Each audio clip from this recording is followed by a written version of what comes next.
ہندوستان کی الگ الگ ریاستوں سے عازمین حج کی سعودی عرب کو روانگی کا آغاز ہو گیا۔ لکھنؤ اور حیدرآباد کے عازمین کا قافلہ مدینہ منورہ پہنچا۔ فریضہ حج کی ادائیگی کے لیے عازمین کی سعودی عرب کو روانگی کا سلسلہ شروع ہو چکا ہے۔ منگل کو لکھنؤ کے 288 اور حیدرآباد کے 262 عازمین مدینہ منورہ پہنچے۔ سعودی عرب میں ہندوستانی سفیر سہیل اعجاز خان اور قونصل جنرل فہد احمد خان سوری نے مدینہ ایئرپورٹ پر عازمین کا پرتپاک استقبال کیا۔ حجاج کی آمد کے پیش نظر مدینہ ایئرپورٹ پر مؤثر انتظامات کیے گئے تھے۔ عازمین کے استقبال کے لیے سعودی نائب وزیر برائے امور حج و عمرہ عبدالعزیز و دیگر بھی ایئرپورٹ پر موجود تھے۔ مدینہ منورہ میں 8 دن قیام کے بعد عازمین مکہ مکرمہ روانہ ہو جائیں گے۔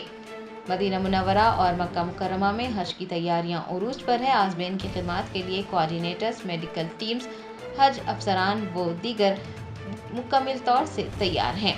آپ کو بتا دیں کہ اس سال حج کمیٹی آف انڈیا کے ذریعے 1,22,518 عازمین سفر مقدس پر روانہ ہوں گے اور فریضہ حج انجام دیں گے۔